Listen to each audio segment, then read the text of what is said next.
There's a hero named Michael Jordan. That's the hero that I'd like to be. Every time that the world's in trouble, his magic shoes save the land and sea. Michael Jordan, that Michael Jordan. When bad things happen, his feet start tapping. He just keeps saving. He keeps on saving the world. He won't win Oscars, he can't hit homers, but once he's zooming, the doom is over. He keeps on saving, he just keeps saving the world.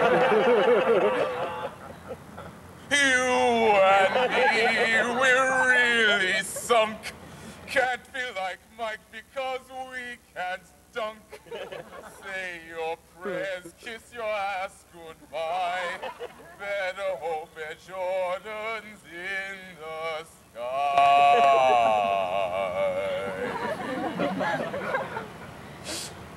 I'm worried or scared of dying when I see Mikey and his Nikes flying. 'Cause Michael Jordan, yes, Michael Jordan, he must keep saving. He just keeps saving. He will keep saving the world.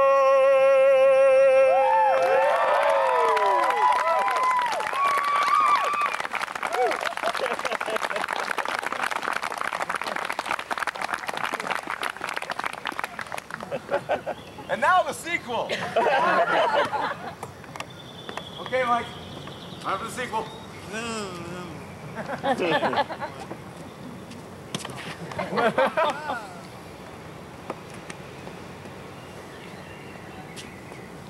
Space Jim's on TV, Mike. Come on, let's go.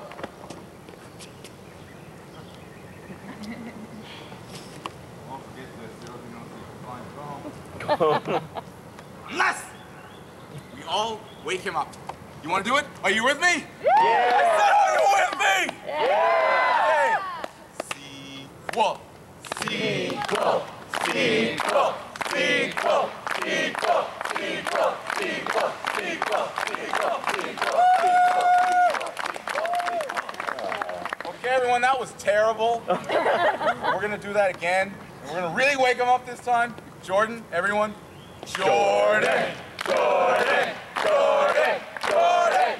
Jordan. Jordan. Jordan. Jordan. Jordan. Jordan. Jordan. Jordan.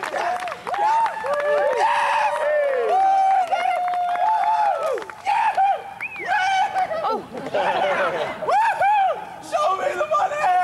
Show me the money! I'll do it. Thank you.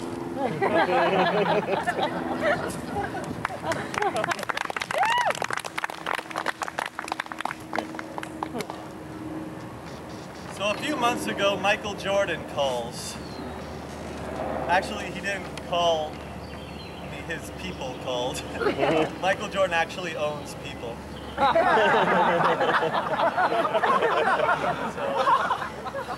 Yeah, he called my mom, actually, because he never got his own picture. After doing all that signing, he never got his picture. So he's going to be in town at the UC Santa Barbara Michael Jordan Flight School basketball camp. He's going to go there. He's going to be signing for the kids that day. So he invited us over to come give him his picture. And so my mom goes along. I go along with her helper, as her helper, in full regalia. And so I figure, you know, I'm going to break out into it right when he comes in, and he's going to see it, he's going to love it, he's going to go nuts, it's going to be up from there. So we're waiting in the room for Michael to come in. And everyone's waiting, they're all nervous. It's as if the president was about to come in the room. And finally, he walks in and everyone just runs up to him. They form like this huge line. They all want something from him, and they're meeting him with their friends. And finally sees us, and he's like, oh yeah, he remembered my mom. And he loved this picture. He's like, oh great, my mom, my kids, I need to bring back a present for my kids anyway. This is great, I love it. And so he sits down at the table and like, oh great, I'm gonna break into it. Then they drop this huge stack of things on there for him to sign before he even starts signing for the kids. So, you know, I was really worried about breaking his signing zone. So I'm waiting up here, okay, I'll wait for a break. Maybe there's a break between this and then the kids come in. I'm gonna bust into it right there. So they kind of go up and tell him before as he's getting to the end, the athletic director of UCSB says, you know, there's this kid here, he's written this performance about you, I've seen it, it's great. Can he do it for you just 10 minutes long? He says no, because he'll break his signing zone. Like, whatever. I get kind of discouraged, but I know I'm just going to do it anyway, because once I start, there's no way he can make me stop. So I wait, he stops saying this stuff, and the kids are in this huge line about to come in, and I'm about to bust into it, when who walks into the door but Damon Wayans. Hey, what's up, Mike? It is too early in the morning for this guy. So he kind of Damon Wayans just takes over the room. This is what he's doing. I can't listen to him because he's like reconnecting with his lifelong friend. So as soon as Damon Wayans sits down, the kids pour in, and he starts signing, and I still didn't want me to do it, so I never got a chance to show him my thing. But what he did do was sign my jersey right there, and he did take a picture with me and with this picture. And he never takes pictures, so as a thank you for signing my jersey and taking a picture, I've given him the sequel.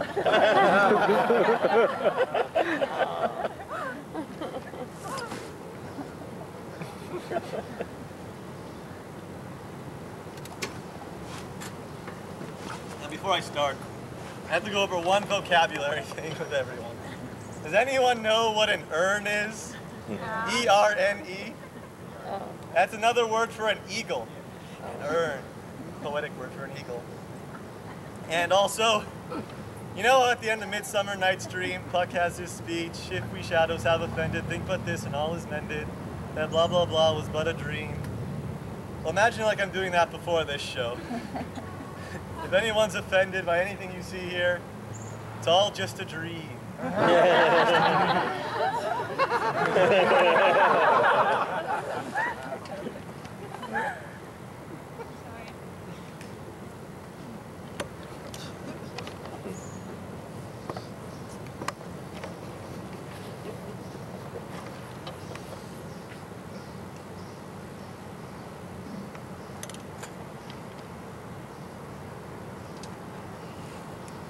Michael Jordan awoke in a bright shining beam. With memories so vivid, he grinned with a gleam. He felt like he'd beaten the very best team. But where were the shoes? Had it all been a dream? The train wreck, the tidal wave, asteroids in space. He'd saved the whole planet, the whole human race. It had to be true. It had to be true. Just when Mike thought he was losing his head, he put down his hand on a hot loaf of bread. Mike gazed with relief at this wonderful spread. The shoes had prepared him his breakfast in bed. Well, plus the mid-morning news is just starting, he thought. Then he looked at the shoes and thought, well, maybe not. But before Mike could even enjoy the first roll, a shoelace took charge of the TV control. I'm tired, said Michael. I want to sleep in. But the shoes did not care and they let it begin. The news of the hour, the anchor man said, will give you a reason to get out of bed. Reporting up high in our news chopper 2, a crisis unfolds at the Northwestern Zoo. An elephant herd in a frenzy of feeding escaped from the zoo and is madly stampeding. In search of a meal, they have trampled Chicago. They've rampaged through Rosebuds and Carmines and Spago. Perhaps the strange hero who saved us last night will save us again. But he's nowhere in sight. Please, pleaded Michael, just one piece of toast. But the shoes did not listen. They leapt on their host. Fastened secure. And in no mood to goof, they blasted Mike up through his newly tarred roof. In seconds, it seemed Mike was over downtown, while the elephant herd had not heard to slow down. There must have been 30 or 40 at least, simply making Chicago their personal feast. They ate every park, and they leveled each fountain. So high is the damage, it's hardly worth counting. But Michael swept down from the sky like an urn.